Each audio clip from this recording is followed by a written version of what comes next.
तो हम लोग आज बात शुरू करेंगे इंटीग्रेशन के कॉन्सेप्ट पे। तो स्टार्ट करते हैं कॉन्सेप्ट ऑफ इंटीग्रेशन।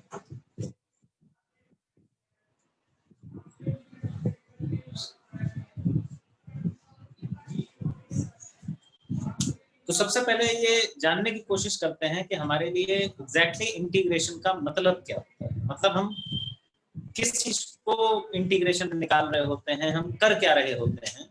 अगर हम इसकी सही जानकारी लेना चाहें तो जरा देखो, काम ऐसे होता है कि लेट अस सपोज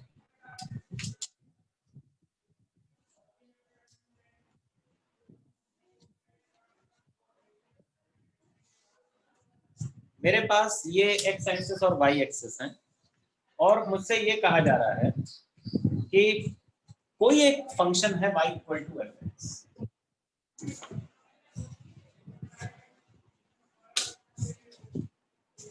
इस y equal to f x का ग्राफ हमने बनाया है a पॉइंट से b पॉइंट के बीच में।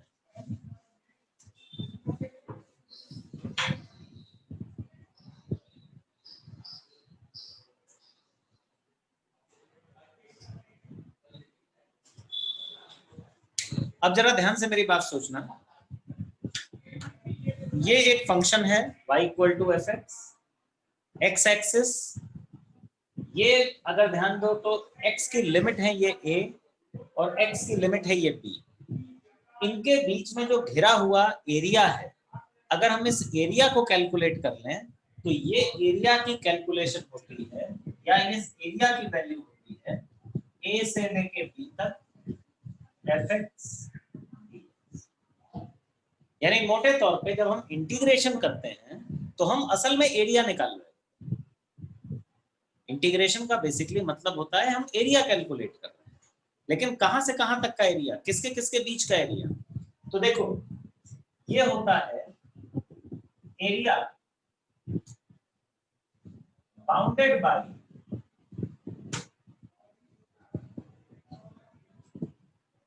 y equal to fx and x axis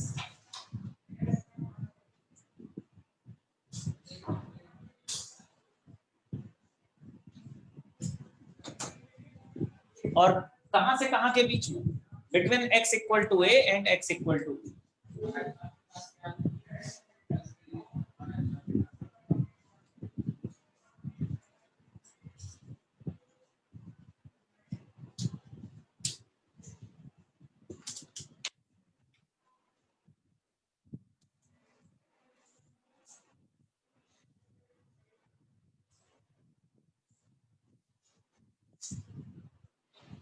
और इसमें एक लास्ट बात और है जो बड़ी इंपॉर्टेंट है जाननी,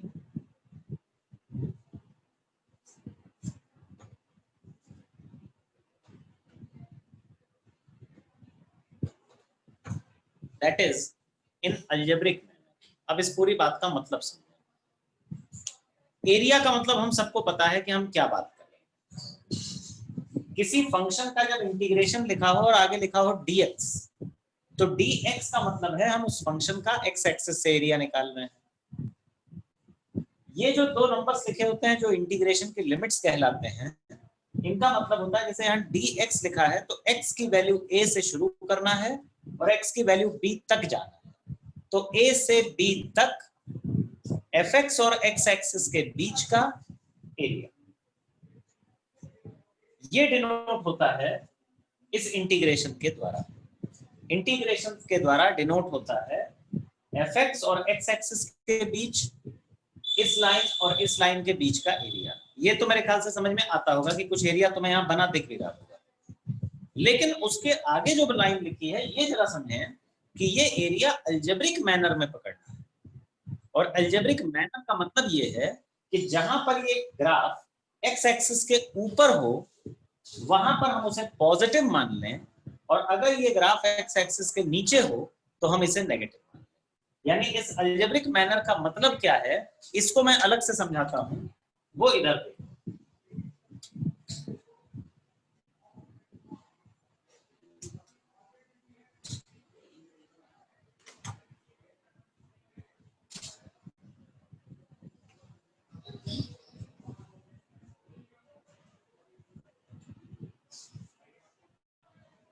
अलजेब्रिक वर्ड का मतलब ये है कि हमें प्लस या माइनस का साइन भी लगाना पड़ेगा। अगर ग्राफ एक्स एक्सिस के ऊपर है, अगर फंक्शन एक्स एक्सिस के ऊपर है, कंसीडर इट एज पॉजिटिव। और अगर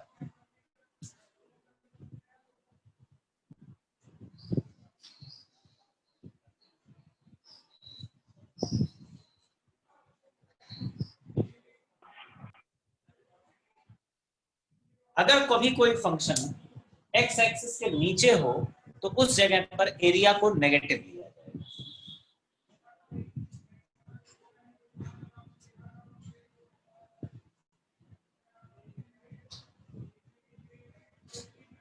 एक और बात पे ध्यान देना, लोअर लिमिट इस समय a है, अपर लिमिट b है।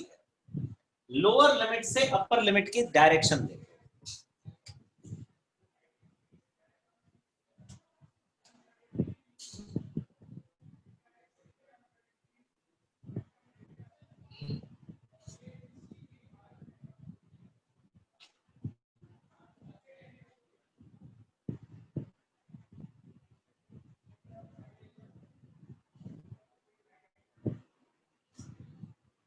लोअर लिमिट से अपर लिमिट की दिशा a से b, जैसे इस समय ध्यान देना a पीछे है b आगे है, तो a से b की दिशा ये है, यूं।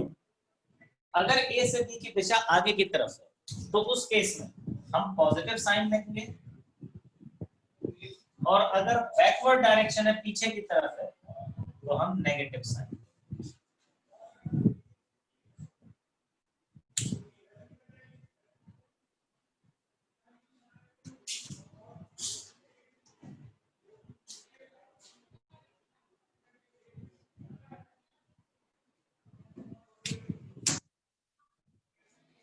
ध्यान से एक बार समझ लें, इंटीग्रेशन और कुछ नहीं होता, इंटीग्रेशन सिंपली एरिया होता है। इंटीग्रेशन का और कुछ मतलब नहीं है, इंटीग्रेशन सिंपली एरिया है। लेकिन एरिया भी ऐसा है जिस पर प्लस माइनस के साइन लगते हैं। प्लस माइनस के साइन का मतलब, अगर ये इंटीग्रेशन जिस फंक्शन का हम कर रहे हैं, अगर उसका ग्राफ एक्स एक्सिस के ऊपर है तो हम उसे प्लस लेंगे, लेकिन अगर ग्राफ एक्स एक्सिस के नीचे है तो माइनस। लोअर लिमिट से अपर लिमिट की दिशा, ए से बी की दिशा आगे है तो प्लस लेंगे और पीछे है तो माइनस लेंगे। तो इन चार बातों को यूज करके, एक दो, ये वाली डायरेक्शन और ये वाली डायरेक्शन, टोटल इन बातों से हम साइन डिसाइड करते हैं कि प्लस आएगा या माइनस आएगा। और बेसिकली ये होता है एरिया। तो एरिया इन अलजेब्रिक मैनर, ये होता है इंटीग्रेशन। अब जो बात मैंने यहां लिखी है, मैं उसको तुम्हें एक एग्जांपल से समझाने की कोशिश करता हूं। क्या मैं इस पूरे को मिटा दूं बेटा?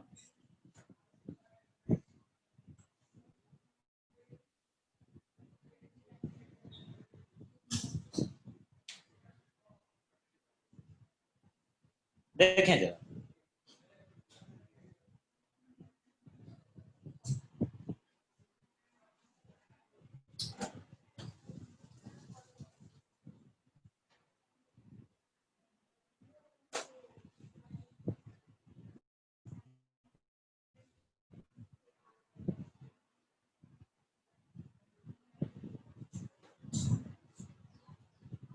जैसे मान ले मेरे पास एक फंक्शन है y equal to f x, और एफ एक्स भी, और चलो जानकारी के लिए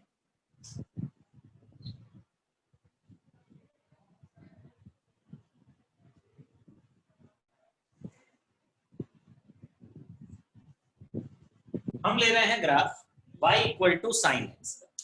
अब सभी बच्चे थोड़ा ध्यान से मेरी बात समझेंगे। लेट अस सपोज मुझे कोई कहता है कि इंटीग्रेट करो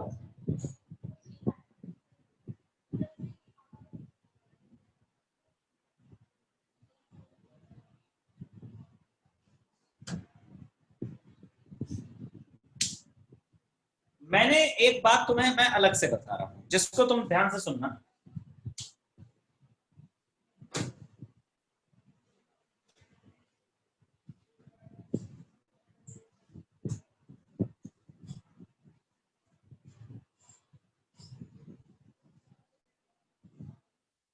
जरा ध्यान से इतना ग्राफ देखो बेटा, ये साइन का जो ग्राफ है यही ग्राफ मैंने यहां बनाया है, लेकिन ये सिर्फ 0 से π/2 तक का ग्राफ है। 0 से π/2 तक मैंने जो ग्राफ बनाया, ये देखो ग्राफ ऐसे बना हुआ है। इस ग्राफ में इसका अगर मैं एरिया लूं,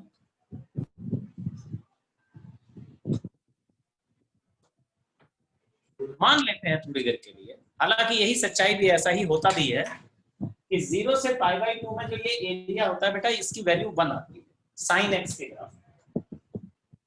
तो अगर तुम अंदाजा लगाओ कि इतना ग्राफ जैसा तुम्हें दिख रहा है, अगर इतने ग्राफ की वैल्यू 1 है, तो इतने ग्राफ को मैं यहां अगर प्लॉट करूं तो वो कहां नजर आएगा बेटा?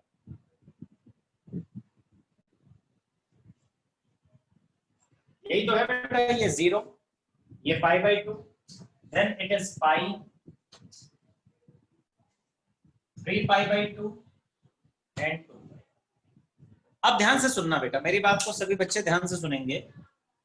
यहां कहा गया 2π से पाई साइन एक्स dx की वैल्यू निकालने के लिए विदाउट यूजिंग फॉर्मूला। हो सकता है तुम में से कुछ लोगों को इसका फॉर्मूला पहले से ही पता था, लेकिन मैं चाहता हूं कि हम बिना फॉर्मूला लगाए प्रॉपरली जरा समझें कि एरिया की अप्रोच से इंटीग्रेशन कैसे है। तो सबसे पहले ये सोचो कि साइन एक्स का एरिया किससे निकालना है? एक्स एक्सिस से। तो साइन एक्स और एक्स एक्सिस के बीच का एरिया कहां से कहां के बीच में? 2π और पाई। ये देखो 2π है और ये पाई है। तो बेटा ध्यान देना, 2π से पाई तक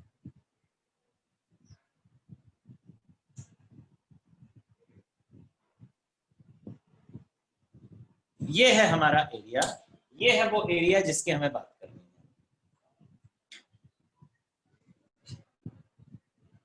अब ऐसा है, 2π से pi sine x dx, this is our graph, this is our area जो मैं चाहता था। अगर कोई मुझसे ये पूछे कि सिर्फ एरिया बताओ, सिर्फ एरिया, तो बेटा सोचो ये आधा लूप, आधा आधा हिस्से का एरिया अगर 1 है तो सोचो जितना एरिया ये है, क्या ये 2 हिस्से नहीं हो गए ऐसे ऐसे? तो अगर कोई मुझसे पूछता कि सिर्फ इसका एरिया बताओ,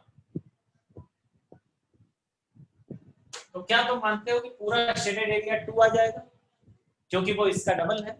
यस सर। लेकिन मैं इंटीग्रेशन के बारे में एक बात बताऊं कि इंटीग्रेशन एरिया नहीं, एल्जेब्रिक एरिया को डिनोट करता है। एल्जेब्रिक एरिया और एरिया में फर्क है। क्या फर्क है? एरिया प्लस माइनस का भी लगता है। तो जरा दिमाग लगाओ, 2 पाई से पाई की लिमिट पे ध्यान दो, 2 पाई से पाई। बेटा ये बताओ, 2 पाई ये रहा, पाई ये रहा, तो लिमिट की डायरेक्शन कैसी है, पीछे की ओर है कि आगे की? नेगेटिव है पीछे। 2 पाई लोअर से अपर, तो दिशा देखो पीछे की तरफ हुई।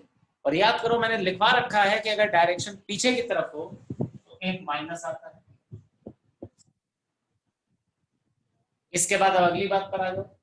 साइन एक्स का ग्राफ एक्स एक्सिस के जितना एरिया देना है उसमें पूरा ग्राफ एक्स एक्सिस के ऊपर है कि एक्स एक्सिस के नीचे है? अगर नीचे है तो फिर देखो मैंने एरिया पे माइनस साइन आएगा, तो जो एरिया 2 था उसे फिर से -2 लिखा जाएगा, और -2 वैल्यू कितनी आ जाएगी बेटा? तो मैं बिना कोई फॉर्मूला लगाए सिर्फ ग्राफ की मदद से बता सकता हूं कि 2 पाई से पाई तक sin x dx का इंटीग्रेशन +2 होता है। क्या तुम लोगों को मेरी बात समझ आई बेटा?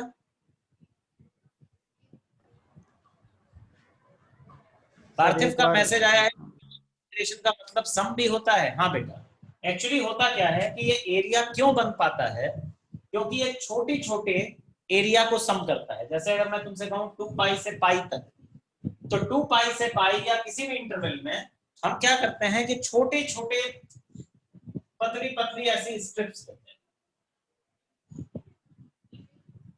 और ऐसी स्ट्रिप्स का जब हम सम करते हैं तब जाकर के हमें इंटीग्रेशन से टोटल एरिया मिलता है। तो इंटीग्रेशन बेसिकली तो सम ही है, लेकिन सम करके फाइनली हमें क्या मिलता है मैथमेटिक्स में? अगर हम किसी फंक्शन का इंटीग्रेशन करें तो फाइनली हमें क्या मिलता है, वो है मिलता है हमें अलजेब्रिक एरिया। तो उसके हिसाब से जरा देखो और बताओ ये कैलकुलेशन तुम्हारे समझ में आ रही है या नहीं आई बेटा? और सर एक और अगर बता दीजिए। समझ में नहीं है तो मैं तुम्हें दे रहा हूं एक क्वेश्चन इसी तरह का करने को, सेम ग्राफ में सेम फिगर है, और अब तुम्हें इंटीग्रेट करना है 3π/2 से 0 sin x dx, और मुझे बताओ कि इसका रिजल्ट तुम्हारे हिसाब से क्या आएगा। तुम चाहो तो ग्राफ दोबारा से बना लो और इस इंटीग्रेशन को 1 मिनट का समय लो और आराम से सोच समझ के इसकी वैल्यू बताओ। जल्दीबाजी मत करना, समय ज्यादा लग जाए कोई दिक्कत नहीं, लेकिन कोशिश करना आंसर सही आए।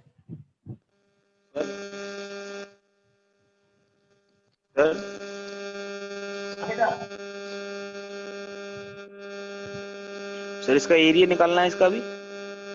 मैंने तो इंटीग्रेशन की वैल्यू बताई, और ध्यान रखना इंटीग्रेशन एरिया नहीं होता, इंटीग्रेशन अलजेब्रिक एरिया। आशु का मेरे पास -1 आंसर दिया, बाकी बच्चे भी बताएं।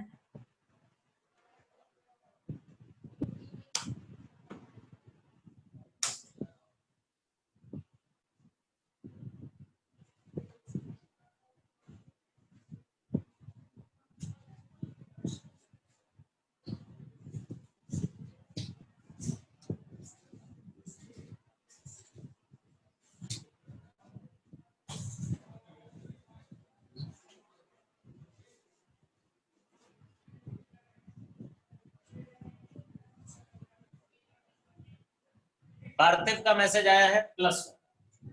चलो कंफ्यूजन ना रखते हुए मैं इसको मिटा के दोबारा से बना दूंगा।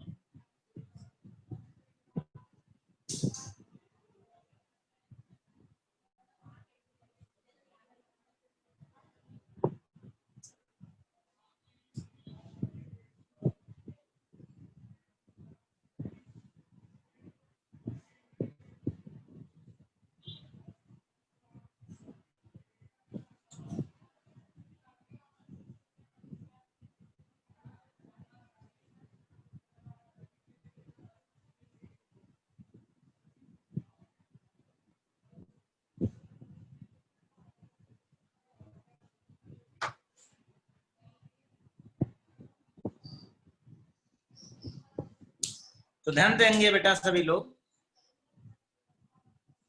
3π/2 से 0 तक का एरिया चाहिए। तो 3π/2 से 0 तक का एरिया कौन सा हुआ, पहले ये देख लो।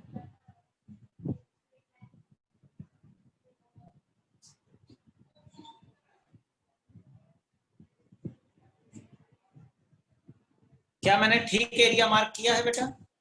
3π/2 से 0 तक अगर एरिया मांगा जाए, जरा ध्यान से समझना बेटा, एरिया, तो बेटा तुम्हें थोड़ी देर पहले मैंने बताया था कि अगर मैं इतना एरिया लूं, ये वाला एरिया, तो ये एरिया 1 है, ये एरिया 1 है, ये वाला एरिया 1 है। अगर कभी कल को कोई मुझसे पूछे कि ये पूरा शेडेड एरिया बताओ, ध्यान देना मेरी बात,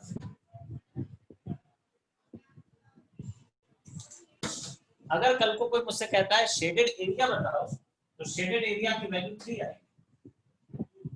पर यहां शेडेड एरिया नहीं पूछा गया है, इंटीग्रेशन निकालना है, और इंटीग्रेशन एरिया नहीं, अलजेब्रिक एरिया होता है। अलजेब्रिक एरिया जिसका साइन कन्वेंशन भी लगना पड़ता है। साइन कन्वेंशन दो हिस्सों में चलता है। पहला हिस्सा कहता है कि ग्राफ अगर ऊपर है तो पॉजिटिव और नीचे है तो नेगेटिव। तो ये बताओ जितना ग्राफ इस समय तुम्हारे सामने बना हुआ है, इसका कितना हिस्सा पॉजिटिव और कितना हिस्सा नेगेटिव है? बेटा ये एरिया देखो, 1 एरिया पॉजिटिव, ये 1 एरिया पॉजिटिव, लेकिन ये वाला 1 एरिया नेगेटिव, क्योंकि तो मुझे इसे ऐसे लिखना चाहिए +1 +1 -1। क्या मैंने ठीक लिखा? लेकिन अभी तो ये सिर्फ एक साइन कन्वेंशन चला है कि ऊपर प्लस नीचे माइनस। साइन कन्वेंशन का एक दूसरा पार्ट भी है, और वो क्या है?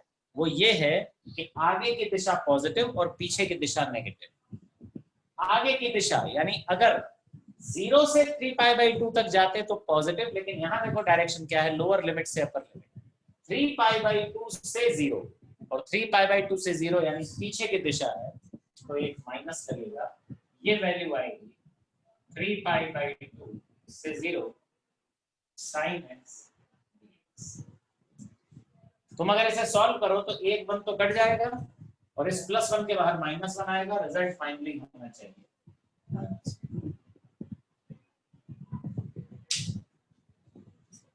एक बार ध्यान से देखो और बताओ मेरी बात समझ में ना आई तो।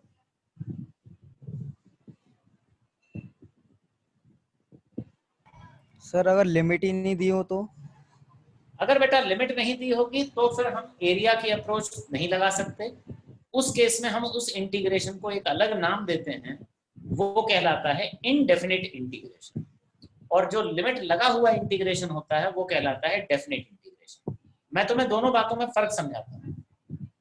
जो असल में इंटीग्रेशन का हमें कभी प्रैक्टिकली इस्तेमाल होता है वो तो इसी का होता है, लेकिन जो इनडेफिनिट इंटीग्रेशन हम पढ़ेंगे बिना लिमिट वाला, वो इसे सिंप्लीफाई करना होता है। मतलब जब हम लिमिट में इंटीग्रेशन में लिमिट नहीं लगाते तो उसका ये मतलब नहीं है कि हम एक्चुअली इंटीग्रेट कर रहे हैं, उसका ये मतलब होता है कि हम उसको सिंप्लीफाई करना सीख रहे हैं। जैसे मैंने तुमसे शुरू में इस क्वेश्चन में क्या कह दिया कि sin x की वैल्यू 0 से π/2 में कितनी होती है? 1। पर वो 1 मान करके हमने आगे की ये कैलकुलेशन कर ली।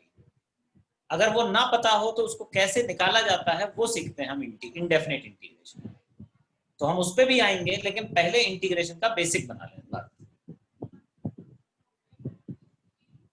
पार्थिव का मैसेज है कि बिना लिमिट के इंटीग्रेशन को इनफाइनाइट नहीं मान सकते। नहीं बेटा, बिना लिमिट का इंटीग्रेशन का मतलब ये नहीं है कि वो इनफाइनाइट है। इसका ये मतलब लिमिट ना लगी होने का मतलब इनफाइनाइट नहीं होता। उसको नाम दिया गया इनडेफिनिट। इनडेफिनिट का मतलब उसकी जो लिमिट्स हैं वो डेफिनिट नहीं है, फिक्स्ड लिमिट के बीच में नहीं है, उसकी लिमिट का हमें पता नहीं। खैर पहले यहां तक की बात बताओ बेटा, समझ आई? Yes sir. चलो खैर, तो अब आगे बढ़ते हैं। हमने एक बेसिक आइडिया लिया चीजों का, और अब इसके कुछ रूल्स पढ़ेंगे। रूल्स ध्यान दें।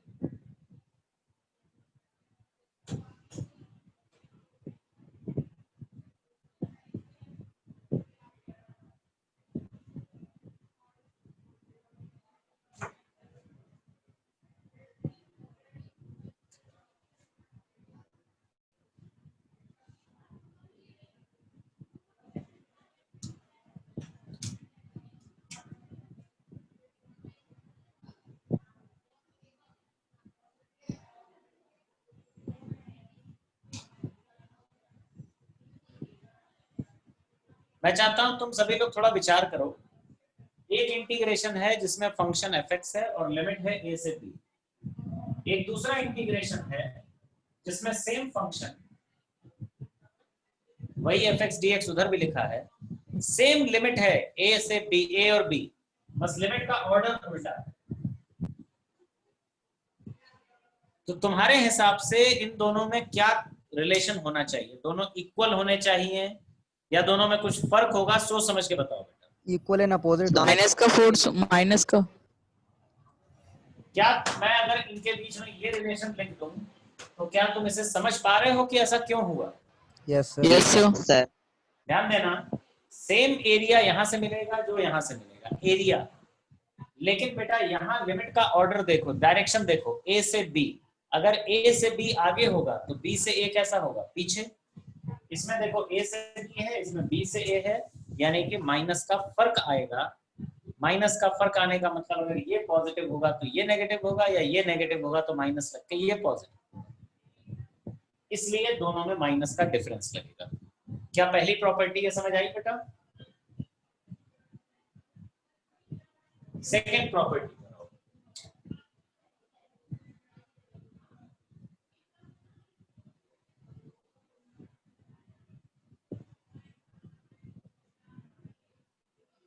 अगर लिमिट चेंज ना हो और फंक्शन चेंज ना हो,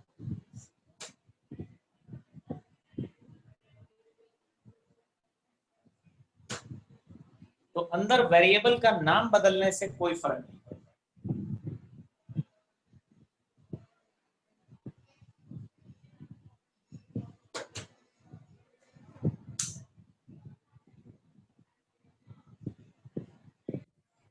सर समझ में मतलब क्या? क्या बेटा? सर समझ में नहीं आया मतलब देखो याद रखना, मैं समझाता हूं अपनी बात। थोड़ी देर पहले मैंने तुमसे क्या कहा था कि साइन एक्स का अगर मैं ग्राफ बनाऊं,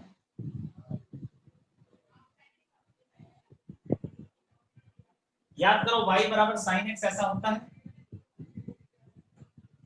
ये ग्राफ किस एक्सिस पे बनाया गया है बेटा? एक्स वाई एक्सिस पे। एक्स वाई एक्सिस पे y equal to sine x का ये ग्राफ है। और मान लो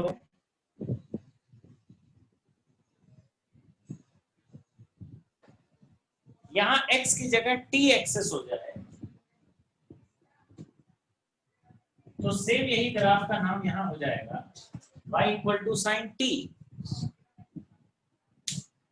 भाई x एक्सिस है तो साइन x है और t एक्सिस है तो साइन t है। तो मुझे एक बात बताओ, जितना एरिया ये है क्या वही एरिया ये नहीं होगा? अगर ये पॉइंट है पाई और ये पॉइंट भी है पाई, तो वेरिएबल के नाम से एरिया पे थोड़ी फर्क पड़ता है।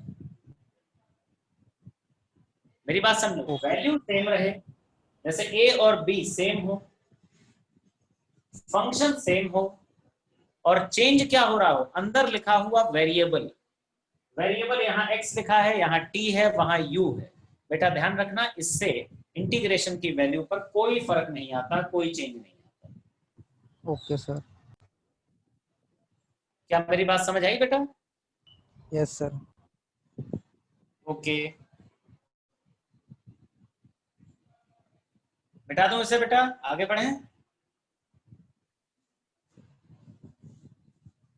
देखो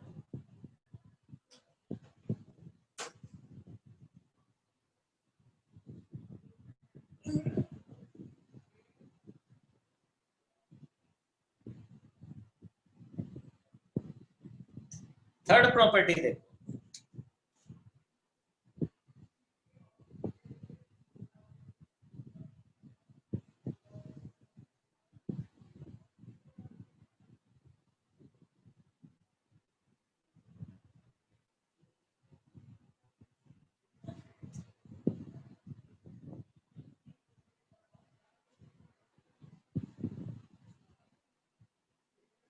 मैं ये कह रहा हूं बेटा कि मान लिया जाए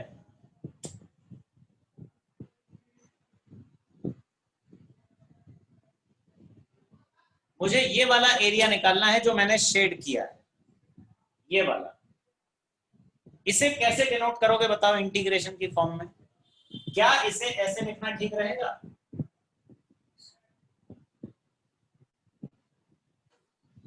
बताओ बेटा। Yes sir. और यस सर। इसी तरह से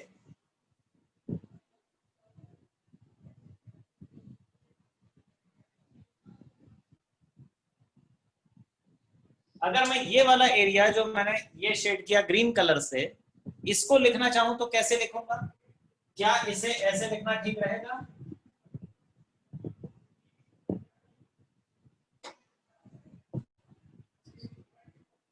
यस सर। और अगर मैं दोनों को ऐड कर दूं तो क्या पूरा ये एरिया नहीं मिल गया? और पूरे एरिया को कैसे डिनोट करोगे?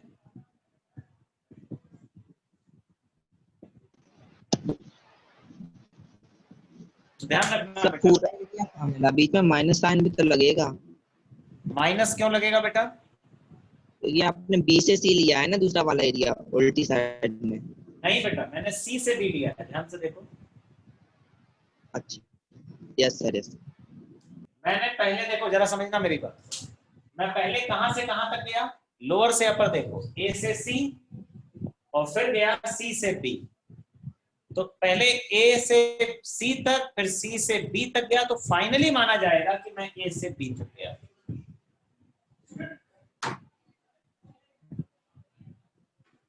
क्या मेरी बात समझ आई बेटा? Yes sir. Okay.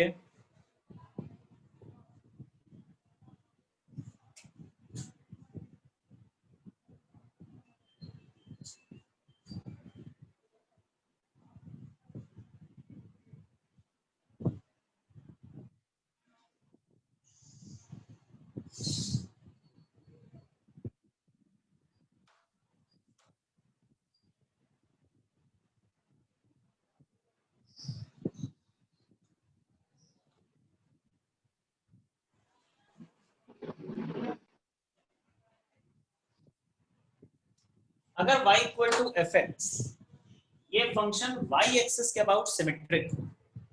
y axis के अबाउट सिमेट्रिक का मतलब, ऐसे फंक्शन को पहले याद रखें, इसे इवन फंक्शन कहते हैं। और ये किस प्रकार के होते हैं?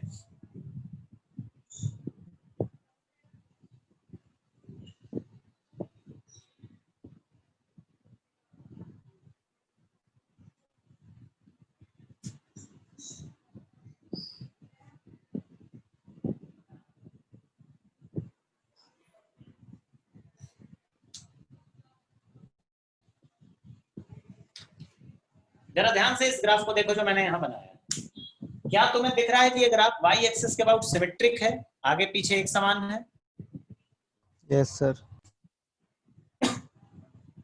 अगर वाकई ये ग्राफ सिमेट्रिक है, तो तुम्हें एक बात ये फील हो रही है कि इसमें ये जीरो से x दूरी आगे जाने पे जितनी ऊंचाई होगी, x पीछे जाने पे भी सेम ऊंचाई होगी।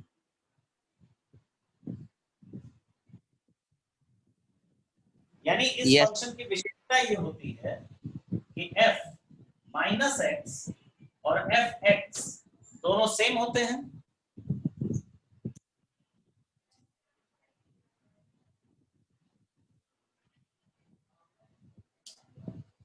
याद रखें कि जो फंक्शन y एक्सिस के अबाउट सिमेट्रिक होगा, उसमें 0 माइनस एक्स और 0 प्लस एक्स पे वैल्यू सेम है। कुछ लोग ऐसे याद कर लेते हैं कि ये माइनस को गायब कर देता है फंक्शन, कि माइनस एक्स रखो तो सिर्फ एक्स बचता है। लेकिन मोटे तौर पे हम अभी यहाँ इंटीग्रेशन पढ़ने जा रहे हैं, तो हमारे लिए क्या प्रॉपर्टी मैटर करती है वो सोचो। जरा ध्यान से देखना बेटा, कि अगर मैं इधर का एरिया निकालूं और इधर का एरिया निकालूं, तो ये दोनों एरिया सेम नहीं आएंगे। किधर किधर का एरिया, जीरो से पीछे माइनस ए तक चले और जीरो से आगे प्लस ए तक जाएं, एरिया सेम नहीं है बेटा। सर लेकिन डायरेक्शन अपोज। लेकिन अब जरा ध्यान से देखना कि मैं डायरेक्शन को कैसे लिख रहा हूं। अगर मैं ऐसा लिखूं,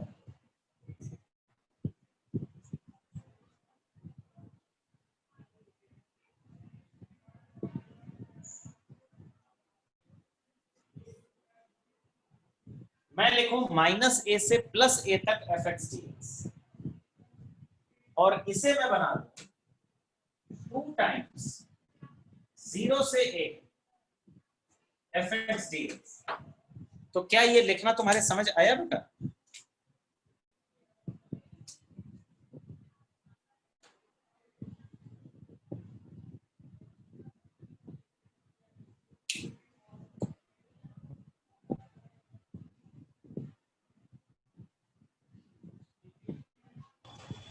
सर लिमिट में आएगा ना सर 2a। नहीं बेटा, मेरी बात सुनो, एरिया की बात चल रही है। ये -a से +a तक का पूरा एरिया निकाल लो। जैसे मान लो पीछे वाला ये एरिया 2 आया, आगे वाला भी 2 होगा, तो मिलके एरिया 4 हो जाएगा। अब मैं कह रहा हूं सिर्फ 0 से a तक का एरिया निकालो, 0 से a तक, और उसको डबल कर दो, तो पूरा -a से a तक का एरिया नहीं बन गया बेटा? सोचो। Yes sir. एरिया डबल हो रहा है बेटा, लिमिट डबल नहीं हो रही। पता नहीं आगे आगे तुम कह रहे हो 2a तक की लिमिट हो, अरे क्या पता आगे a से आगे ग्राफ ही ना हो। हमें लिमिट को डबल नहीं करना है, हमें एरिया को डबल करना है। ये आधा एरिया निकालो, उसको दुगना कर दो, तो पूरा एरिया हो जाएगा सिमेट्री की वजह से। देखो पढ़ के और बताओ, मेरी बात समझ आई बेटा? Yes sir.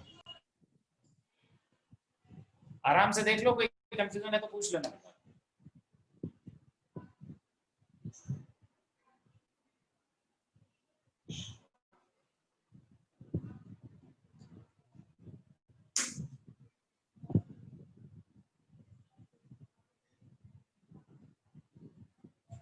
मिटा दो बेटा इसे।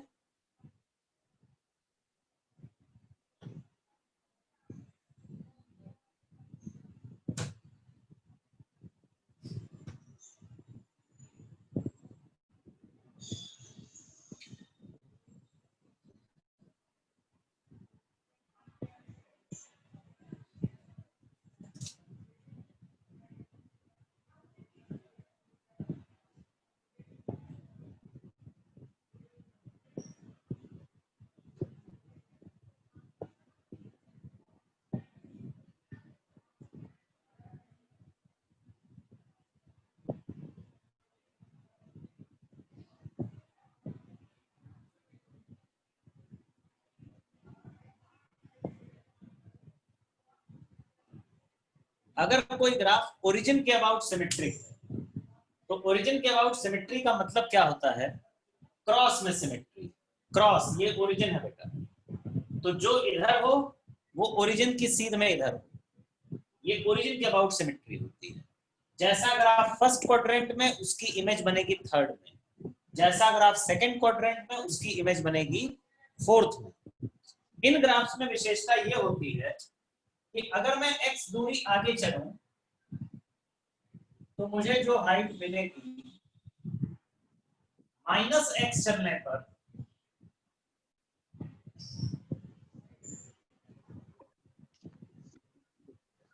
उतनी ही हाइट नीचे मिलती है। यानी इनकी विशेषता ये होती है, इनको कहते हैं ऑड फंक्शंस।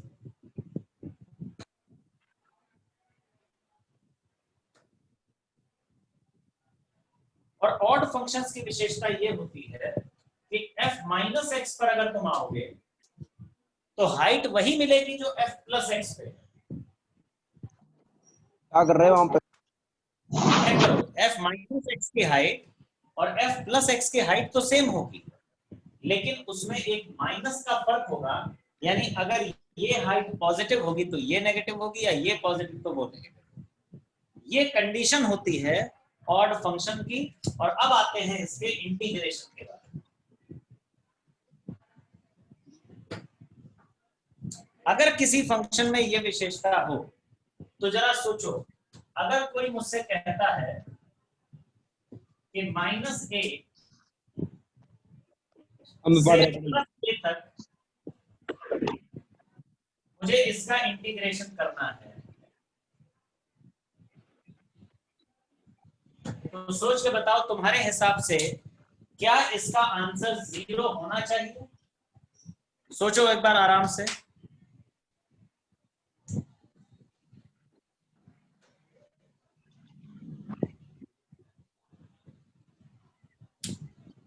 ध्यान से Yes, देखो sir. बेटा, जितना ग्राफ एक्स एक्सिस के ऊपर होगा उतना ही एक्स एक्सिस के नीचे भी होगा, सिमेट्री होने की वजह से।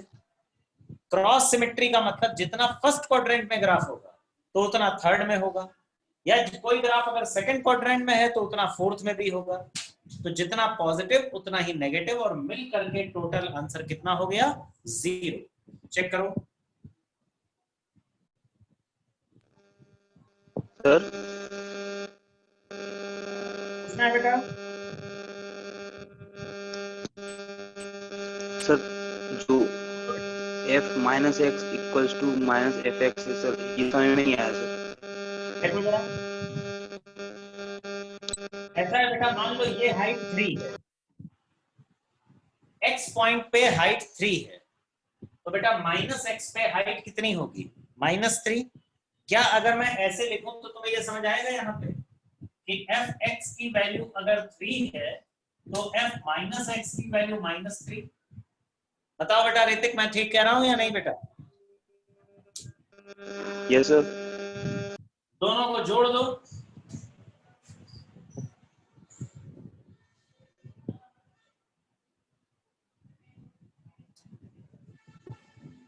और चेक करो ये लाइन यही नहीं है।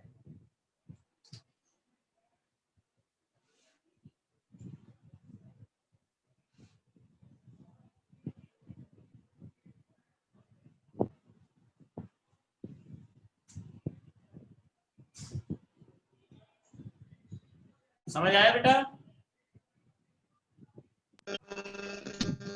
Yes sir. ओके, मिटाया जाए इसे।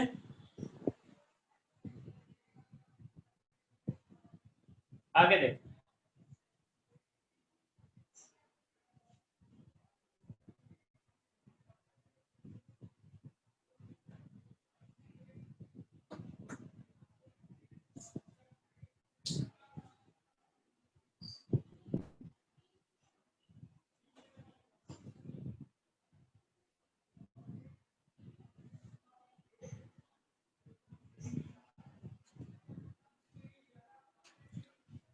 अब आते हैं 6th प्रॉपर्टी पर।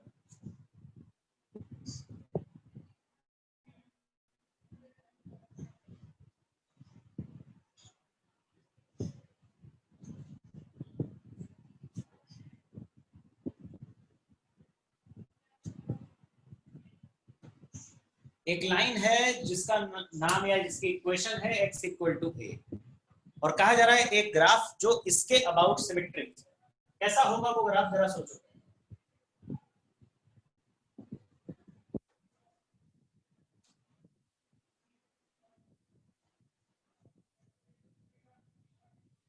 x और y एक्सिस पे मैंने कहा ये है, मान लो एक लाइन,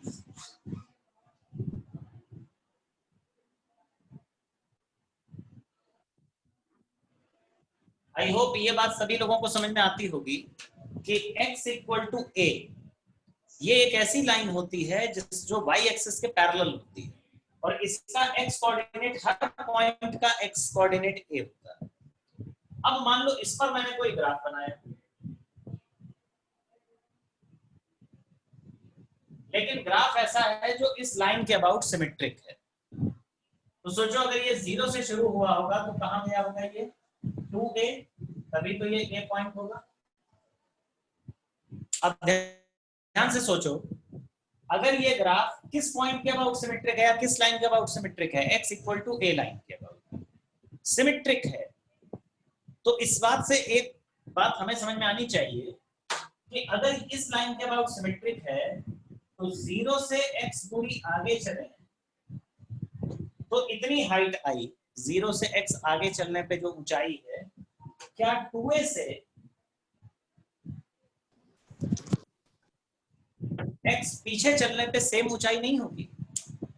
0 से x आगे जाने पे जो हाइट होगी, 2a से x पीछे जाने पे भी तो सेम हाइट होनी चाहिए बेटा। यानी इसकी प्रॉपर्टी क्या होगी? f0 प्लस x इक्वल होगा f, देखो 2a से x पीछे चलने का मतलब है 2a माइनस x, और उसकी वैल्यू f0 प्लस x के इक्वल। पहले कंडीशन बताओ, ये कंडीशन तुम्हें समझ आई कि नहीं आई?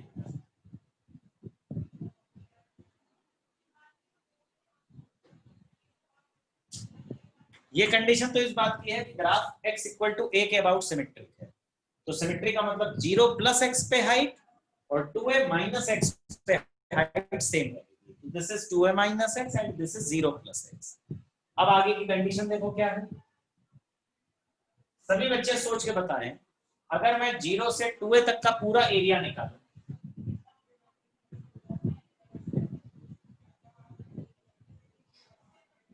और अगर मैं 0 से सिर्फ a तक का एरिया निकालूं, तुम सभी लोग बताओ, ये एरिया इसका डबल है या नहीं? यस ध्यान से देखें भाई, 0 से 2a तक का एरिया और ये 0 से a तक का एरिया, तो ये इसका डबल होगा। ये होती है हमारी कंडीशन।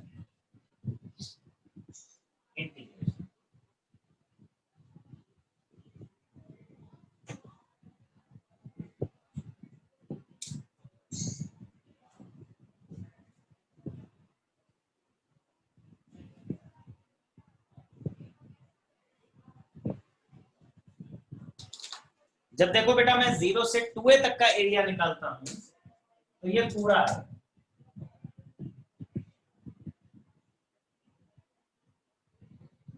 और जब मैं 0 से a तक का एरिया निकालूंगा तो सिर्फ इतना आएगा।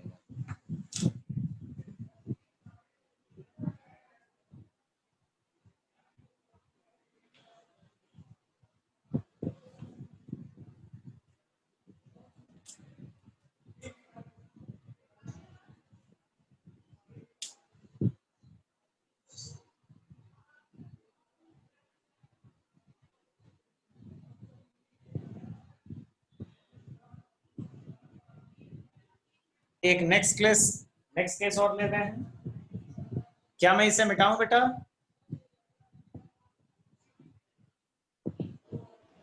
जैसे ये ध्यान देना कि ये graph x equal to a line के अबाउट सिमेट्रिक था। सिमेट्रिक का मतलब क्या था कि जैसा इधर वैसा ही उधर। अब हम एक अगला ग्राफ और लेंगे जो x इक्वल टू a के अबाउट सिमेट्री नहीं होगा, बल्कि वो इसके इस पॉइंट के अबाउट क्रॉस सिमेट्री रखेगा। कैसे? देखो,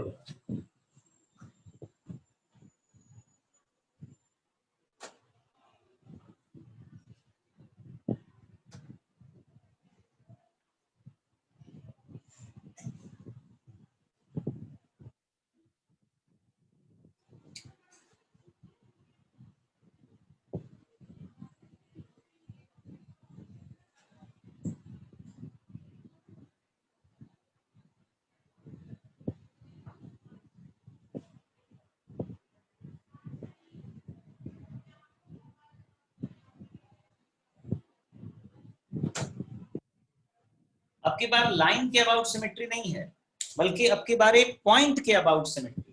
कैसे? ध्यान से देख,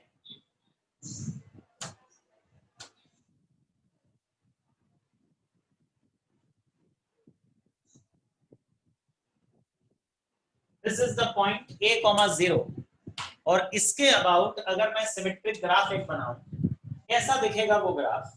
जैसे मान लो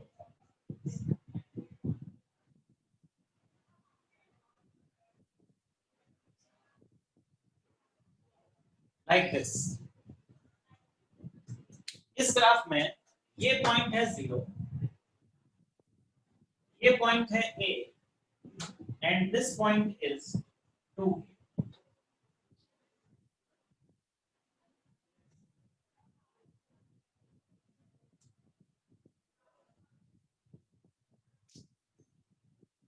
this is 0, this is a, this is 2a। ये देखो सिमेट्री का मतलब क्या है। 0 से a के बीच में जैसा ग्राफ है,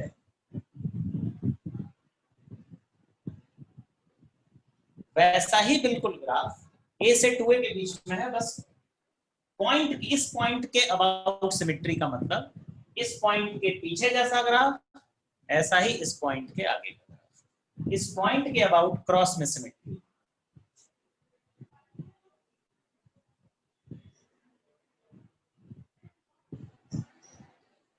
लाइक दिस। और अगर ऐसा है तो जरा तुम लोग विचार करो कि सबसे पहले इस ग्राफ में 0 से x डिस्टेंस आगे जाने पे जो हाइट मिलेगी और 2a से x डिस्टेंस पीछे चलने पे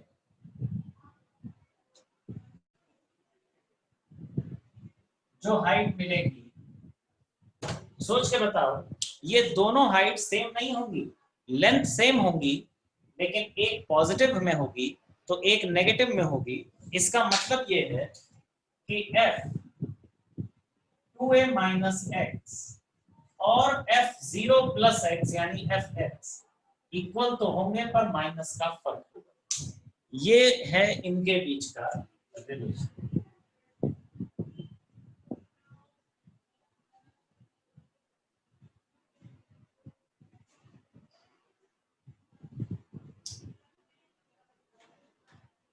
जीरो से x आगे चले, 2a से x पीछे चले, इधर जितनी हाइट है हाइट उतनी ही है, तो fx तो बराबर किए दोनों के, लेकिन एक ऊपर और एक नीचे है, एक पॉजिटिव और एक नेगेटिव है, इससे माइनस का फर्क है। और अगर ऐसा है तो जरा ध्यान से सोच के बताओ, इंटीग्रेशन 0 से 2a fx dx अगर निकाला जाए तो क्या इसकी वैल्यू 0 आना तुम समझ पा रहे हो बेटा? क्यों इसकी वैल्यू 0 आएगी, क्या ये सभी को क्लियर है?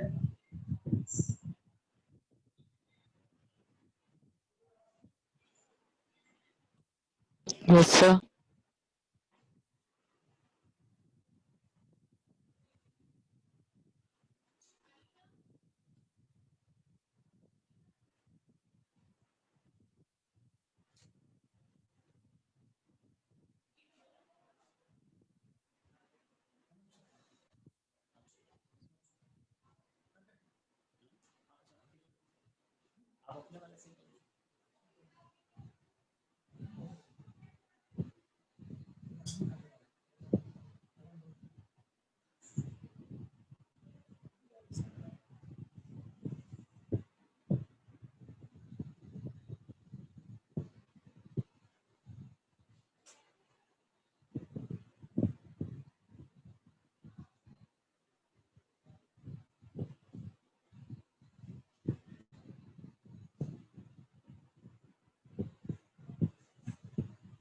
क्या ये समझ में आ गया बेटा सभी को?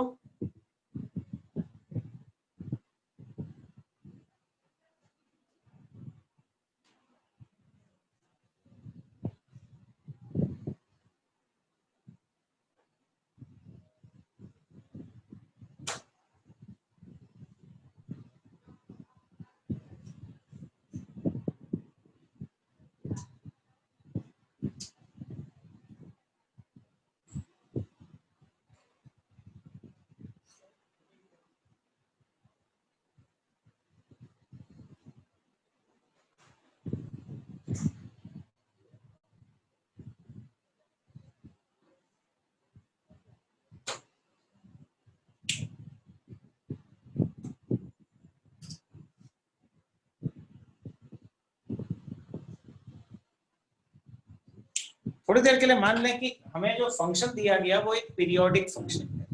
पीरियोडिक फंक्शन क्या होते हैं? जो एक सर्टेन इंटरवल के बाद अपने आप को ही रिपीट करने लगे। जैसे मान लो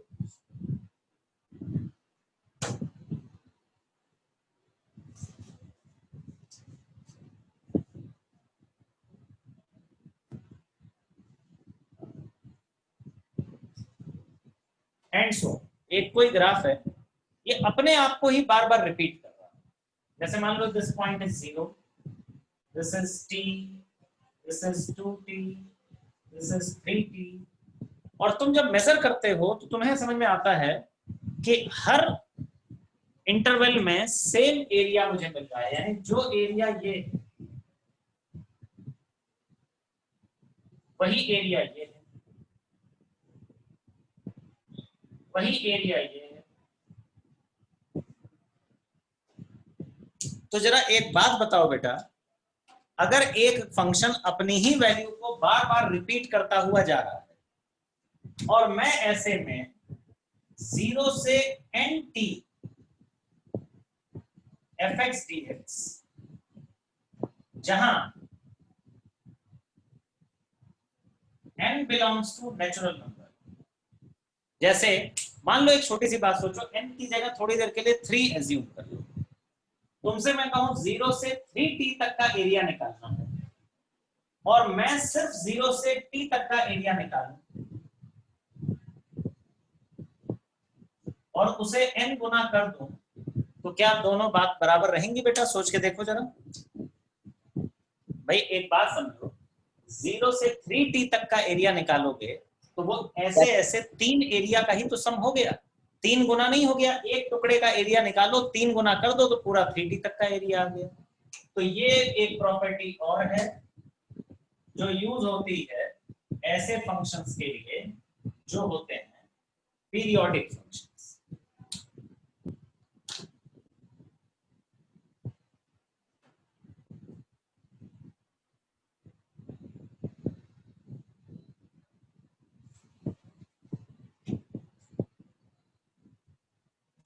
पीरियोडिक फंक्शन में पार्थिव का मैसेज है,